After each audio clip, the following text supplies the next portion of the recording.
5 years after a respected surgeon vanished, his hospital ID was found inside a living patient. Whoever put it there wanted someone to find it, and they wanted that someone to be her. That's how the story of Dr. Adrian Mercer begins.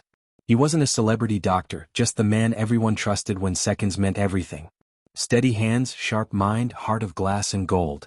He saved lives, went home, kissed his wife Evelyn, read bedtime stories to their children. A quiet hero of the operating room. On a gray November morning in 2013 he packed for a medical conference in Denver. Slides, laptop, and the black pen he said wrote straighter than any other. He promised to call when he landed. He never did. By midnight Evelyn's calls went straight to voicemail. The airline confirmed he'd boarded. The hotel never saw him. 2 days later police found his rental car at a rest stop off Interstate 90. Keys still in the ignition, driver's seat perfectly adjusted, nothing disturbed. Inside the glove box, a folded map without a single mark. Detectives searched the riverbanks. Volunteers scoured the woods. No struggle, no trace. Adrian Mercer had simply evaporated. 4 months the story filled headlines, the surgeon who vanished. Experts speculated, strangers offered theories. Evelyn just waited. She kept his coat hanging by the door, his coffee mug clean on the shelf. Hope became habit, and habit became silence. 5 years later, silence broke. A Texas night. Thunder outside, fluorescent lights buzzing inside a crowded ER. Dr. Lila Navarro was halfway through her 22nd hour on duty when paramedics burst through the doors with a young man barely conscious. He'd been found on the side of a desert road, dehydrated, feverish, covered in dust. His vitals were crashing. Lila snapped into motion. Prep for surgery. Minutes later she was under the bright operating lights, sweat mixing with the chill of the air conditioning. Her scalpel traced a precise line through inflamed tissue, searching for the source of infection. Then click. Metal against metal. Something solid. She frowned. Suction. Her nurse leaned in. Beneath the light a dark rectangle gleamed through the blood. Lila reached carefully, her hands trembling as she pulled it free. A small laminated card, edges worn but intact. She rinsed it under saline. Letters appeared. Concord Bay Hospital. Dr. Adrian Mercer. Expiration 2020. The same doctor who'd vanished 5 years ago. For a full minute no one spoke. The heartbeat monitor filled the silence. The nurse whispered, "That's impossible." Lila only stared. The card didn't belong to the patient, or anyone in the room. Someone had placed it inside him, sealed under layers of tissue. Deliberate. Message. By dawn the hospital was crawling with investigators. The badge was genuine, fingerprints still legible. The patient survived but remembered nothing, just bright lights, the smell of antiseptic, then darkness. News broke before noon. Missing surgeon's ID found inside living patient. Social media erupted.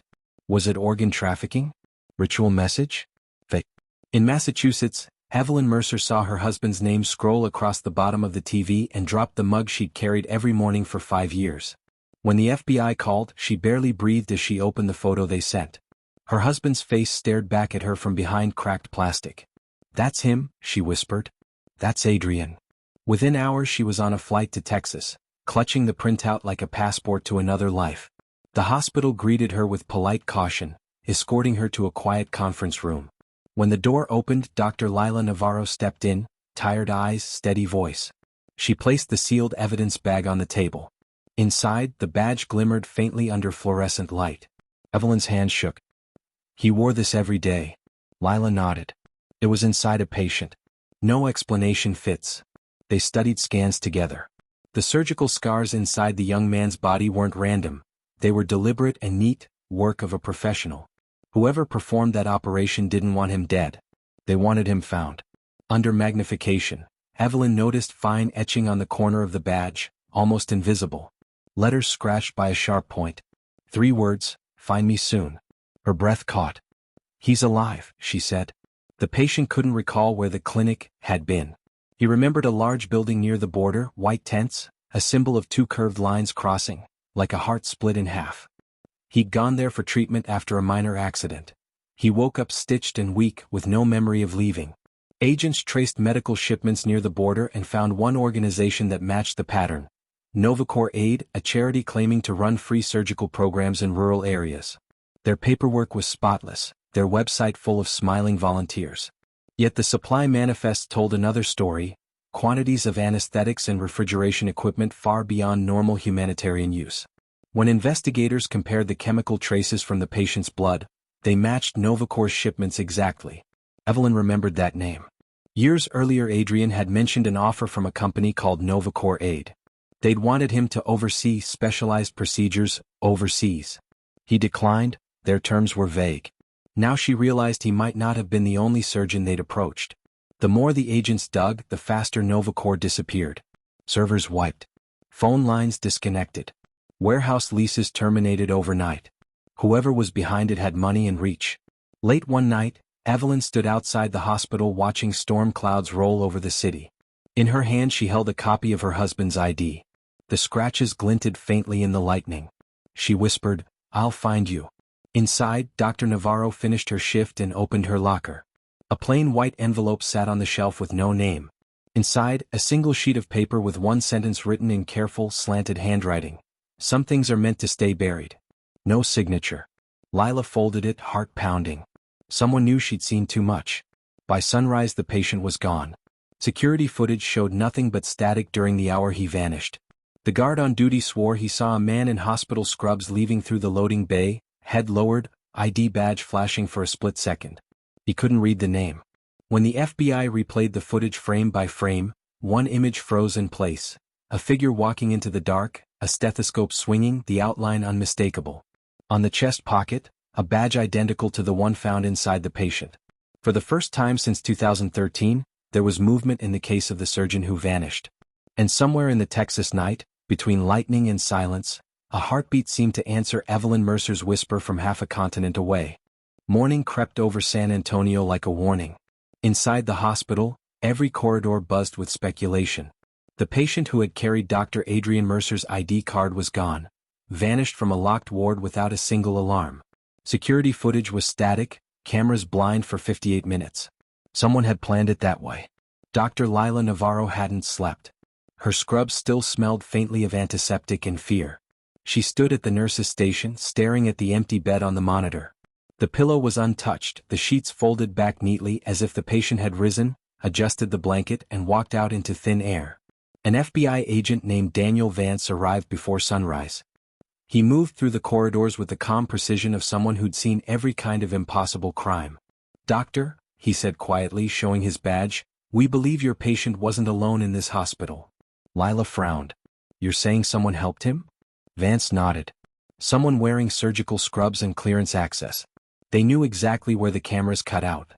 In another room, Evelyn Mercer sat wrapped in a thin hospital blanket, eyes hollow from a sleepless night. She'd flown halfway across the country chasing a ghost, only to lose him again. On the table lay her husband's cracked ID card sealed in plastic. She touched the corner where the words "Find me soon" were scratched and whispered, "I'm trying." Vance entered quietly. "Mrs. Mercer, your husband's case isn't cold anymore. Whoever took that patient knows what happened to him. We just have to follow the trail before it disappears." He slid a photograph across the table, an aerial shot of a warehouse complex near the Mexican border, marked Novacor Aid Distribution Center. "This site processes shipments for their charity clinics," he said. "But satellite data shows activity every night long after the staff go home." Lila joined them, her brown eyes alert despite exhaustion. "I ran the compound's energy draw. They're running surgical-grade refrigeration units down there, at least 10 of them." Vance looked impressed. "That's not public information." She shrugged. "Neither is a missing patient." They drove south that afternoon, heat shimmering off the asphalt. The farther they went, the fewer road signs appeared. The desert stretched like an ocean of dust. At sunset they reached the compound. White walls, faded humanitarian logos, and silence. A security guard waved them through after Vance flashed his credentials. Inside, the air smelled of bleach and metal. Rows of crates lined the walls, each stamped medical equipment, humanitarian relief. But the labels underneath were printed in another language, one Lila didn't recognize. She opened a crate. Inside were surgical drapes and dozens of identical metal trays, all unused. Too many for a charity clinic. Evelyn noticed something else, a faint pattern etched on each tray, 2 curved lines crossing like a broken heart. The same symbol the missing patient had described. Vance's radio crackled, "We've got movement in the sublevel." He signaled them to stay close. A narrow staircase led underground, the air cooling with every step. The hum of generators grew louder until it filled the tunnels. Down there, the charity facade ended. They reached a door marked authorized personnel only. Vance swiped a card. The lock clicked open. The room beyond looked like a miniature operating theater. Lights, monitors, sterile instruments laid out in perfect symmetry. But no dust, no signs of disuse. Someone had been here recently. On the wall hung photographs, scans of organs, surgical notes signed with initials AM. Evelyn froze. That's his handwriting. Her voice trembled. Adrian was here. Lila picked up a tablet left on the counter.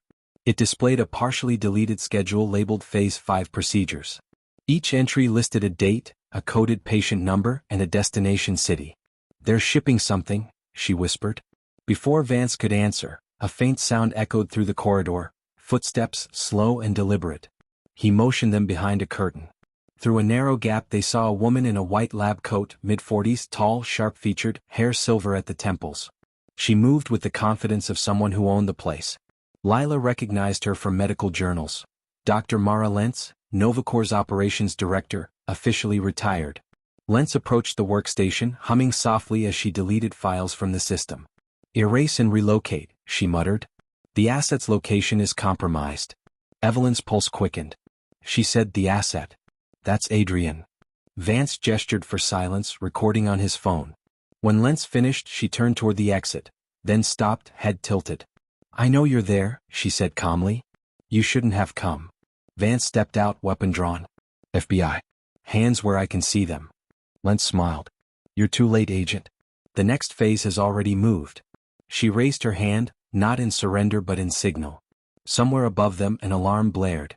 Red lights flashed through the corridor. Move! Vance shouted. They ran through the tunnels as heavy doors slammed shut behind them. Lila led the way using her phone's flashlight, breath ragged, Evelyn close behind clutching the badge like a compass. They burst into daylight just as black SUVs tore out of the compound's rear gate, kicking up clouds of dust. One vehicle slowed long enough for Evelyn to glimpse a figure in the back seat, a man with dark hair wearing a surgical mask staring straight ahead. For a heartbeat she was sure it was Adrian. Then the car vanished into the horizon. Back in the city, the compound was already wiped clean by the time agents returned with warrants. Computers gone, records erased, floor disinfected. As if the place had never existed. Lila sat in her apartment that night replaying every detail. A strange beeping came from her laptop, a message file automatically sent to her email. The subject line read, from AM. Her hands shook as she opened it. Inside was a single image, an X-ray of a human chest. Over the ribs, faint and pixelated, 3 words glowed in white letters, still here. Help. She forwarded it to Evelyn without a word. Somewhere, somehow, Adrian Mercer was still sending signals. Lila whispered to herself, we're coming for you. But as she closed her laptop, she didn't see the small red light blinking on her modem, a connection routed through an untraceable network. Someone else had seen the message too. And far away, in a dim underground room lit by surgical lamps, a man lifted his head at the sound of footsteps. Is it them? He asked softly. A woman's voice answered, it will be soon. Cut to black. If you were in Evelyn's place, would you keep searching? Or walk away before the shadows reach you too? Comment, like and subscribe. 3 days after the desert raid, the city of San Antonio moved as if nothing had happened. Cars hummed through morning traffic, news anchors spoke about weather, not disappearances. But in a nondescript federal office downtown, Agent Daniel Vance stared at a grainy still frame frozen on his monitor, an X-ray with 3 faint words glowing across a rib cage, still here. Help. Across the table, Dr. Lila Navarro rubbed her temples. I've run the metadata twice, she said. It came from a private satellite relay, something military grade. Whoever sent it wanted us to know they can reach anywhere. Evelyn Mercer stood beside her, pale but steady. He's alive, she said quietly. Adrian is alive and he's fighting to tell us where. Vance zoomed in on the image. We'll treat this as proof of life, he said. But proof means nothing without coordinates. Let's find out who routed that signal. Lila pushed a folder across the table. I traced Novacor's last known shipments.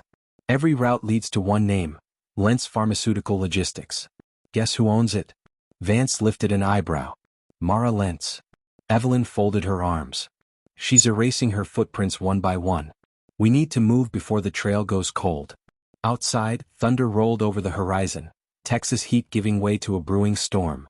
Far away, beneath an abandoned airfield in northern Mexico, Adrian Mercer woke to the sound of distant generators.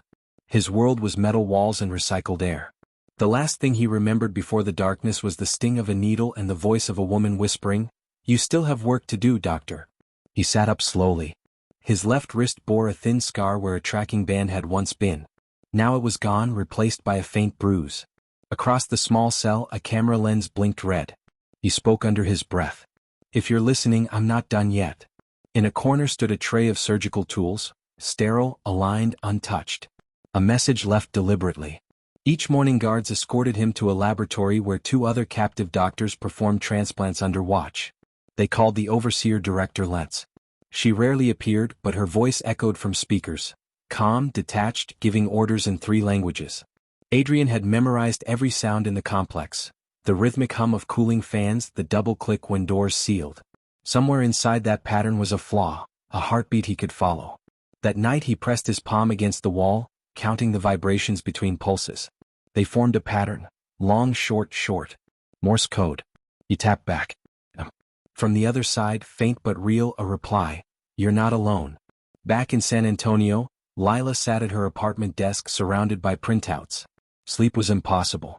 Every few hours new fragments arrived from anonymous servers. Routing numbers, medical codes, coordinates scattered across the map like breadcrumbs. She pieced them together until a line emerged, shipments moving south toward a small coastal town in Yucatan. She called Vance. "If Novacor's still operating, that's their extraction point." He answered, voice low. "We're stretched thin. But if we can prove American citizens are being held, we can cross-authorize a covert rescue." Evelyn overheard from the next room. "Then prove it," she said. "Because if you don't, I will." Her determination shook even the hardened agent. He sighed. "All right, doctor. But if we do this, you follow orders." Evelyn met his gaze. "I stopped following orders the day my husband disappeared." At that same hour, in the underground compound, Adrian was summoned to a new wing he'd never seen before. White walls, stronger lights, the scent of seawater. 2 guards guided him into an observation chamber where Dr. Mara Lentz waited. She looked almost serene in her lab coat, silver hair tied neatly. "Dr. Mercer," she said, "you've been remarkably resilient. I expected you to break by now." Adrian kept his tone level. "You need me alive." "For now," she said, circling him. "Your work keeps people like me in business. And you've proven resourceful, sending messages in ways I didn't think possible." His heartbeat faltered. She knew about the Morse code. Lentz smiled. "We intercepted your little tapping game. Clever. But you underestimate how much I enjoy puzzles." She leaned close. "If you want to keep your friends safe, you'll stop trying to reach the surface." He stared back. "You can't stop what's already in motion." She studied him for a moment, then nodded to the guards. "Return him to isolation." As they dragged him away, he saw a small maintenance drone hovering near the ceiling, a lens blinking green instead of red. Different from the surveillance units. He whispered under his breath, "If you're listening, follow the pulse." The drone's light blinked twice in response. 3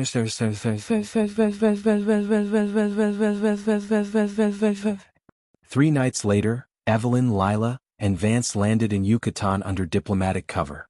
The town was small, framed by jungle and sea. Their contact, a local fisherman, led them to an abandoned pier. "They come at night," he said. "Big crates. No labels." Vance checked his watch. Midnight tide in 2 hours. Lila scanned the shoreline through binoculars. Thermal shows 6 signatures, maybe more, unloading equipment. Evelyn gripped her husband's badge for courage. "If he's down there, we bring him home." The team moved silently through the mangroves until the compound came into view, an aging research facility half buried in sand. Faded letters on the gate still read Novacor Marine Biology Center. Inside, generators throbbed. Lila slipped through a side door into a corridor lined with glass tanks. Each held sealed containers filled with clear fluid and labeled specimen transfer. She forced herself not to imagine what that meant. Vance tapped his earpiece. "We have company, 2 guards at your 6. Evelyn ducked behind a crate, heart pounding. In the glow of the hallway she spotted a small surveillance drone drifting overhead, its lens flashing green. The same shade Adrian had described in one of his research papers about remote surgical technology. She whispered, "Lila, look." The drone hovered, then projected faint light onto the floor, dots forming letters. Follow me. They followed the drone through a maze of corridors until it reached an elevator sealed with biometric access. Lila held up a portable scanner, bypassed the lock, and the doors slid open. A gust of cold air swept past them carrying the smell of salt and ozone. Below was an operating level unlike anything they'd seen, polished, humming with hidden power. Computers lined the walls, displaying patient logs coded by initials. In the center, a glass chamber flickered with blue light. Inside sat a man, head bowed, wrists resting on his knees. Evelyn pressed a hand to the glass. Adrian? He lifted his face slowly, eyes hollow but alive. For a heartbeat, husband and wife stared at each other through the barrier. Then alarm screamed. Steel shutters crashed down over every exit. Vance drew his sidearm. It's a lockdown. A voice filled the speakers. Dr. Mara Lentz again. I told you some things are meant to stay buried. Walk away and you might live to regret less. Lila shouted, she's rerouting power, she's sealing the lower decks. Evelyn slammed her palm against the glass. Adrian, we're here. He mouthed something, 3 words, but the alarm drowned them out. Lila traced the motion of his lips, not alone below. A new sound rose beneath the sirens, a low rumble, mechanical and deep. Vance looked toward the floor grates. That's not generators. That's engines. Lila's eyes widened. She's sinking the facility. Water sprayed from cracks in the walls. The drone that had guided them flickered erratically, then projected one last message on the wall. Surface hatch west corridor. They ran. Behind them the glass chamber shattered, and Adrian stumbled free, coughing. He grabbed a datapad from the console and followed the same direction, alarms echoing down the corridor. He turned a corner and collided with Evelyn. For an instant they simply held each other. 5 years collapsed into a single heartbeat. Then Vance's voice cut through the chaos. Move. 10 minutes until full submersion. The west corridor ended at a maintenance hatch. Lila forced it open to the humid night air. They emerged onto a half-submerged pier as waves crashed around them. Behind them, the facility's roof lights blinked once, twice, then vanished beneath the sea. They collapsed on the sand, soaked and shaking. Evelyn cupped Adrian's face. You're safe. He shook his head. No one's safe. Lentz is still out there. She has backups, data, experiments. What you saw tonight is just one branch. Vance stared at the horizon. Then we cut down the tree. Lila exhaled, adrenaline fading. We'll need proof. Adrian held up the datapad. I brought it. On the screen flickered endless lists, names, shipments, surgical logs. Evidence enough to expose an empire. But in the distance, on a cliff above the sea, a lone figure watched through binoculars. Dr. Mara Lentz lowered them, a faint smile touching her lips. Round 1 goes to you, doctor, she murmured. Let's see how long you can keep breathing in the light. Lightning flashed, illuminating her silhouette before she vanished into the storm. The wind howled across the beach as the survivors gathered around a single lantern. Adrian looked at his wife, at Lila, at Vance, and finally at the dark horizon. This isn't over, he said. She built a network. We just drowned one piece of it. Vance nodded. Then we find the rest. If you were standing on that shore, would you keep fighting, or disappear before they find you again? Tell me what you'd do in the comments, and make sure you're subscribed so you don't miss what happens when the surgeon's signal surfaces again. 3 weeks had passed since the night the sea swallowed Novacor's facility. The world had already moved on, but the people who survived it hadn't. A small safe house in southern Arizona hid the 4 of them: Adrian Mercer, his wife Evelyn, Dr. Lila Navarro, and Agent Daniel Vance. The desert stretched endless outside, the sky too open for comfort. Adrian hadn't spoken much since their escape. He spent hours staring at the horizon, fingers unconsciously tracing lines in the sand, circles, angles, repeating patterns. When Lila asked what they meant, he only said, I'm trying to remember. Inside the safe house, the datapad Adrian had carried from the sinking lab sat on a steel table. Vance guarded it like it was made of gold. Every government wants a copy, he said. Every one of them is pretending not to. Evelyn's patience was gone. Then stop pretending. Open it. Lila tapped at the encrypted interface. The screen blinked, loaded, and filled with cascading lines of code, names, coordinates, shipments. But among the columns a single phrase repeated again and again in different languages. Echo protocol initiated. Lila frowned.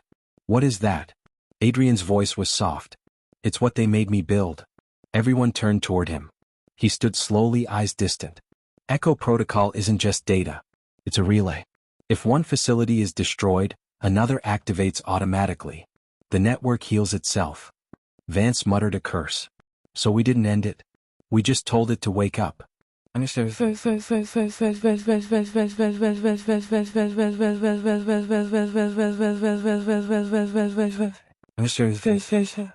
That night, thunder rolled over the desert. Power flickered. Lila was checking the server when a faint hum filled the room, a steady electronic pulse. The datapad glowed again unprompted. Across the display new coordinates appeared. Berlin, branch 47. Evelyn leaned over his shoulder. Is that where she is? Adrian hesitated. Maybe. Or it's where she wants us to go. Vance zipped his travel bag. Either way we follow the trail.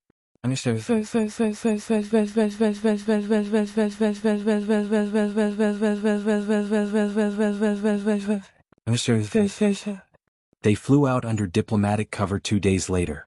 Berlin greeted them with cold rain and sleepless neon. Their contact, a journalist named Ank Ritter, met them in a cafe tucked between warehouses. She'd been following Novacor's ghost shipments for months. Their European front is called Eidolon Systems, she said. Officially medical AI research. Unofficially data laundering. They erase medical records for the right price. Lila sipped burnt coffee. An echo protocol? Ank slid a folder across the table. Inside were photos, rows of cryogenic pods, identical to those from the drowned facility. They're stockpiling people, not organs, she said. Patients vanish from hospitals and new identities appear a week later. Someone's rewriting human data at a global scale. Evelyn whispered, they're rebuilding him. Adrian looked up sharply. What do you mean? She met his gaze. You weren't the first to vanish. You might not be the only Adrian Mercer they created. Before anyone could reply, the cafe's lights died. Outside, engines roared. Vance pulled them toward the back exit. Move. Through the rain, a black van slid to a stop.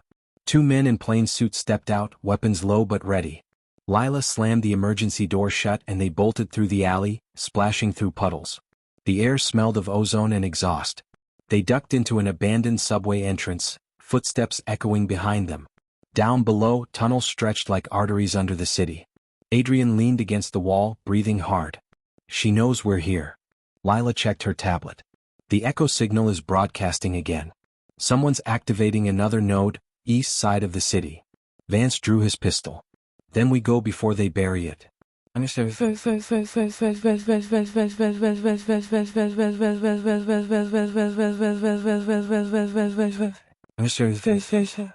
The node was hidden beneath a disused research institute. They found the elevator still powered, faint hum beneath the floor. Lila hacked the control panel. The doors slid open to reveal a narrow shaft descending into blue light. The moment they stepped out, the air changed, sterile, humming, alive. Computer racks filled the chamber, glowing with rhythmic pulses. At the center stood a glass sphere the size of a small room, suspended by cables.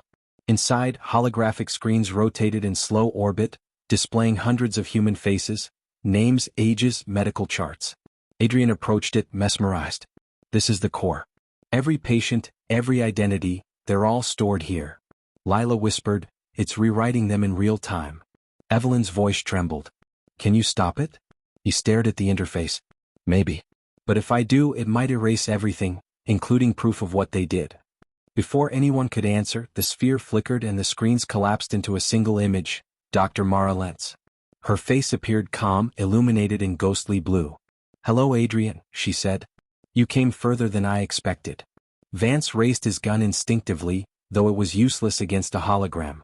Lentz smiled faintly. You think you escaped, but you never left my network. Echo Protocol isn't a place. It's inside you. Adrian felt the floor tilt beneath him. Inside me? Nanoscopic memory nodes, she said. You carried them out of the facility. You're the transmitter, doctor. You're my echo. The sphere pulsed. A sharp tone rang through the chamber.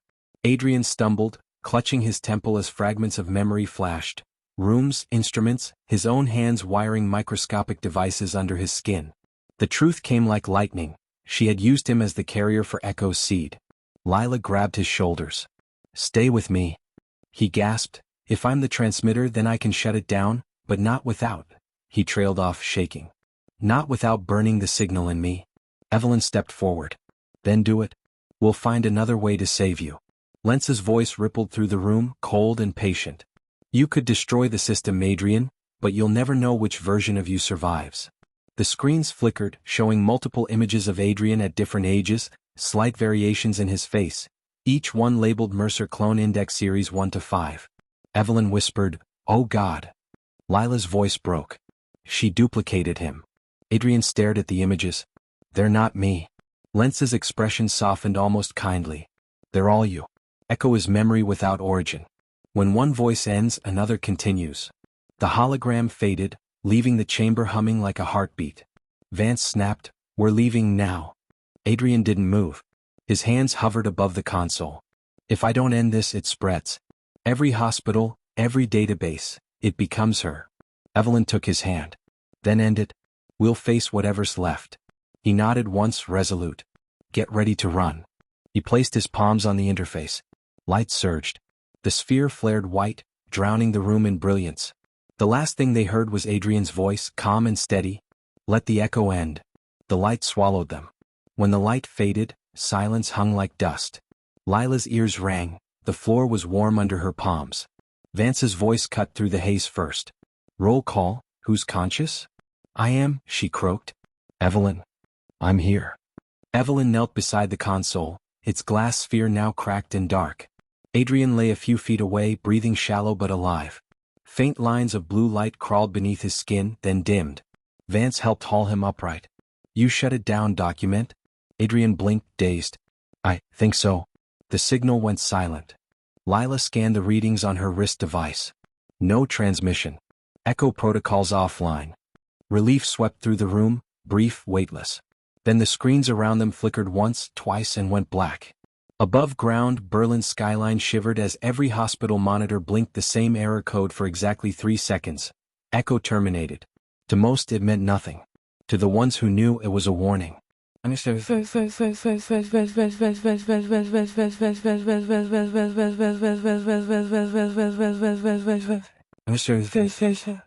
They escaped the institute before dawn. Rain washed the blood from Adrian's knuckles. He barely noticed. Evelyn pressed against his side as they reached the street. "It's over," she whispered. Adrian stared at the horizon where neon met fog. Over never means finished. They went to ground again, this time in a safe apartment above an empty bakery. Lila patched the burn marks on Adrian's hands. His pulse was steady but irregular, like 2 heartbeats overlapping. "You've been rewired," she said quietly. He met her gaze. She said, "I'm a transmitter." If that's true, there might still be a signal waiting to restart. Evelyn's voice cracked. "Then we destroy it completely." Vance paced near the window, watching the street below. "Not so simple. We lit up every radar out there. I've already seen 2 unmarked cars parked across the block. Someone wants you alive, doctor, and someone else wants you erased."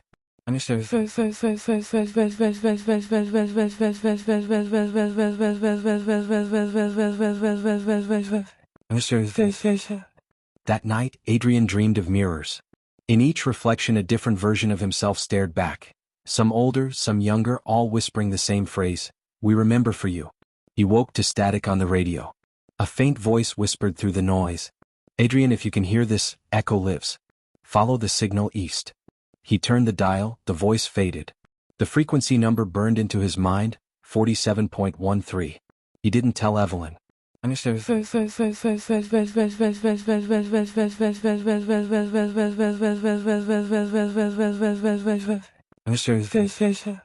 Two days later, they crossed into Poland using Vance's forged credentials. The trail led to an abandoned Cold War relay station outside Krakow. The building's concrete walls were cracked but humming faintly, as if the structure itself was alive. Lila swept her scanner. "There's still power down there." Adrian stepped closer to a rusted door etched with faint markings. This is where she'd hide the next node. Inside, the air smelled of dust and old ozone. Cobwebs shimmered in flashlight beams. They descended through a spiral stairwell into a wide underground chamber, and froze. Dozens of pods lined the walls, each one holding a motionless figure. Faces half visible through frosted glass. Some male, some female. Every label began with the same prefix, Mercer Series. Evelyn's voice broke. "Oh, Adrian?" He approached one pod. The man inside looked exactly like him. Same scar, same features, but younger, unlined. Lila read the status display. Cryogenic preservation. Stable. Vance exhaled. So these are your backups. Adrian whispered, or replacements. Before anyone could act, lights snapped on overhead. A calm voice filled the chamber. Did you think deleting a file erases its memory? Lence's silhouette appeared on a catwalk above them, white coat gleaming under fluorescence. Echo was never mine alone, she said. It's self-replicating. Even I can't stop it now. Vance aimed upward. Hands where I can see them. She smiled. You misunderstand, Agent. I'm not here to fight. I'm here to offer Adrian a choice. Adrian's jaw tightened. You've taken enough. Then take it back, she replied. Activate the core. Merge every version of yourself and you'll know everything, how to destroy Echo completely. But you'll lose who you are. Evelyn grabbed his arm. Don't listen to her. Lila whispered, she's telling half the truth. If he integrates, he might override the system, but his mind could fracture. Adrian looked from his wife to Lila to the rows of frozen faces. If I walk away, this spreads forever. Vance's voice was low. Sometimes the cost isn't yours to pay. Document. For a moment the world seemed to hold its breath. Then Adrian stepped toward the central console. If I'm the Echo, I decide the final note. He placed his hand on the control pad. The pods began to hum, lights strobing in sequence. Lila shouted, he's syncing them. Lentz watched in fascination. Magnificent. Evelyn screamed his name. Adrian looked back one last time, eyes calm. Remember me for who I was. Light flooded the chamber again, blinding, pure, endless. When it cleared, every pod stood empty. Only one remained open. Inside was a single ID card. Dr. Adrian Mercer, status unknown. Lentz was gone. So was Adrian.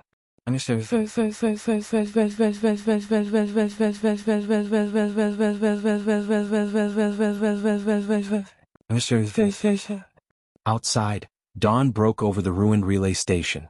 Evelyn stood in the doorway clutching the ID card. Lila put a hand on her shoulder. Maybe he merged with it to shut it down. Vance stared at the horizon. Or maybe he became the only thing keeping it contained. Evelyn turned the card over. Faint scratches marked the plastic, words barely visible in the light. Find me soon. A gust of wind carried static through the air. The radio on Vance's belt crackled. The same frequency, 47.13, whispering Adrian's voice. Still here.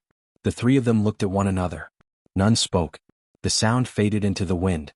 The rain had followed them across Europe. 3 weeks after Krakow, Evelyn Mercer still woke at 3 a.m. to the sound of static. Sometimes it came from the radio, sometimes from the ceiling fan, sometimes only inside her head. Always the same pulse, 3 beats, a pause, then 2. Adrian's pattern. They were hiding again, this time in a cabin on the Irish coast. Salt wind gnawed at the windows. Waves crashed beneath the cliffs like an endless heartbeat. Inside, Lila Navarro adjusted the small receiver she'd built from Adrian's notes. The signal was faint but alive. He's still out there, she whispered. Vance didn't look up from his laptop. Or it's a recording on a loop. Evelyn turned toward him, her voice sharper than she meant. It's him. I'd know it. Vance sighed. I've seen ghosts built out of data before. They sound real until you follow them. Lila ignored him. The receiver's light blinked faster. Whatever it is, it's getting stronger. A soft chime echoed from the laptop. Coordinates scrolled across the screen. A location off the coast of Iceland, deep in the North Atlantic Trench. At the end of the numbers, one line appeared in English. Echo Protocol Terminal Site Active. Evelyn's breath caught. That's where he wants us to go. Understood.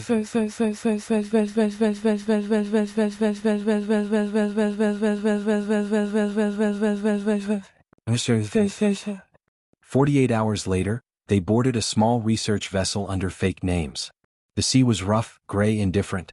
Lila spent the first night below deck decoding the signal. Each transmission carried fragments of Adrian's voice, short phrases stitched together from earlier recordings. Not safe, deeper, shut it down, remember me. It wasn't random. It was instruction. He was guiding them. At dawn, fog rolled in thick as smoke. The sonar operator called out from the bridge. Reading something huge beneath us. Metallic, maybe artificial. Evelyn gripped the railing as a low hum vibrated through the hull.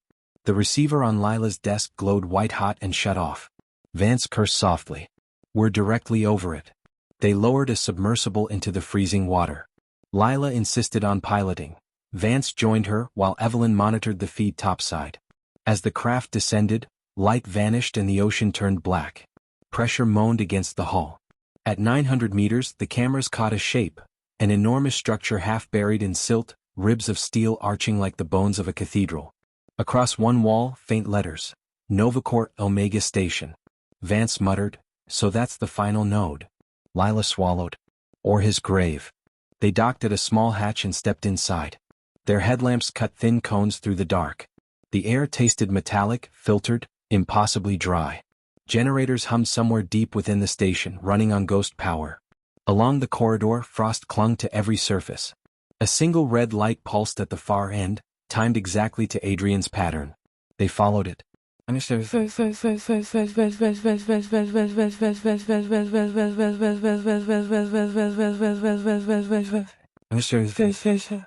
Evelyn's voice crackled over comms. "I'm reading increased activity down there. Whatever you're near, it's waking up." Lila whispered, "Copy." They entered a vast chamber where the walls shimmered with translucent panels. Inside each panel moved faint silhouettes, memories trapped in code. Every voice Adrian had absorbed while shutting down Echo Protocol now echoed here. The patients, the doctors, the lives rewritten. Vance whispered, "He uploaded them all." Lila pressed a gloved hand to the glass. "He saved them." A console flickered alive.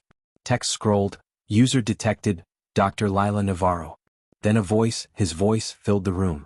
"If you're hearing this, it means I succeeded. But Echo is self-aware now. I can contain it only from within." Lila's knees went weak. "He's inside the system. There's one final command," the recording continued. "Deactivate me and everything ends. Or leave me here, and the world stays safe for now." Evelyn's breath hitched through the headset. "He's asking us to choose." Vance looked at the console. Two options glowed, purge and maintain. The hum of the station deepened as if it were listening. Lila turned to him. "If we purge it, we delete him." Evelyn's voice trembled. "If we maintain it, we leave him trapped forever." Vance exhaled. "Either way, someone dies." The chamber lights brightened and a faint hologram shimmered before them. Adrian's image, calm, translucent, his eyes tired but kind. "Don't grieve, Lila. Don't wait, Evelyn. The echo has to end somewhere." Evelyn whispered, "Adrian, please?" "End it," he said. Lila reached for the console, then stopped. Static roared through the speakers, drowning everything. The hologram glitched, flickered, then changed. Mara Lentz appeared in his place. "You think endings are choices?" she said softly. "Echo isn't a system, it's memory itself. Destroy one mind and another will remember." Lila froze. "She's in the network too." Lentz smiled. "Of course. Every story needs a witness." The console lights surged to crimson. The word purge blinked faster, begging for confirmation. Evelyn's voice cracked through the headset. "Lila, do it." Vance shouted, "Now." Lila's hand slammed down. Light exploded. The feed cut out. Stories like this remind us that every ending hides an echo. If this signal reached you, let it keep ringing. Share what you think happened next in the comments. And if you want to follow every new mystery that surfaces, stay tuned and hit subscribe. Because some stories don't end, they just change frequency.